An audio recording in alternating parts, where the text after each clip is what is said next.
Panibagong araw, panibagong ulam naman nga ni ang lulutuin natin ngayong araw. So for today's video, magluluto tayo ng dahon ng balinghoy with hipon. Hindi nyo alam yun no, kasi rich kid kayo. Uy, ay sus. Pagkagising ko nga diyan ay binuksan ko na ang aming portable bintana. Ay tanghali na pala ako gumising diyan kaya nagmuni-muni muna ako saglit. Ay sus. At dahil nga late na ako gumising diyan, ay ako yung tumambay muna sa aming balcony. Ay sus, pasasal pa si ateng. Salas yan, uy. Habang nga ako ay nagkakape, ay tiningnan ko muna itong kapaligiran namin at ang dami na naman dahon. Ayaan mo na at di naman ako nagwawalis diyan. At dahil nga mahilig akong kumain ng bigas, ay siya, ako na nagsaing. Kararating lang pala ni Papa galing sa Pacific Ocean. At saktong-sakto nakahuli siya ng balyena. Charot lang. Tapos ko nga palang hugasan ng mga hipon, pinakawalan ko na din agad. Ay sus, parang tanga ay. Pagkatapos ko nga palang, huwag kami, ingay! Pagkatapos ko nga palang maglinis ng hipon, ay agad-agad na akong kumuha ng dahon ng balinghoy. Yung talbos nga lang pala ang kinukuha dito, sabi ni Mama. Pero kung gusto niyo na isama yung puno, ay siya, bahala kayo. At pagkatapos ko nga diyan mamitas ng dahon ng balinghoy, ay sinimulan ko na nga maggayat. Ang paggagayat ko nga pala dyan guys, ay sobrang liit lang kasi para mabilis siya maluto.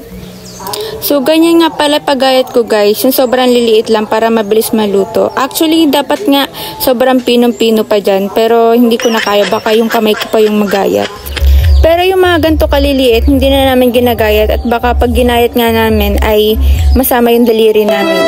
Ay sus. At pagkatapos ko nga dyan maggayat-gayat ng dahon ng balinghoy, ay tinulungan ko na nga si Mama magluto. Inuna nga pala naming igisa yung mga hipon. At guys, pag ganyan na yung kulay niya, pwede nyo na siyang iset aside. Ay, set aside? After nga namin itabi yung mga hipon, sinet aside muna namin siya, tapos naglagay na nga kami ng gata. Pag kulong-kulo na yung gata, ilagay nyo na yung dahon ng balinghoy.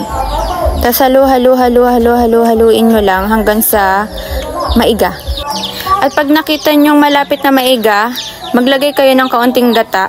So dapat nga pala guys ay lutong-luto yung dahon ng balinghoy, tapos siguraduhin yung mamantika siya para masarap. Ay charot. Para hindi kayo malason. At yan nga, nilagay ko na yung hipon. Tapos i-continue nyo lang yung paghalo niyan hanggang sa magmantika. At pag nakita nyo nga nagmantika ay malamang luto na yan, ay hanguin nyo na. Ganyan nga pala yung itsura ng dahon ng balinghoy pag luto na. Medyo mamanti-mantika siya.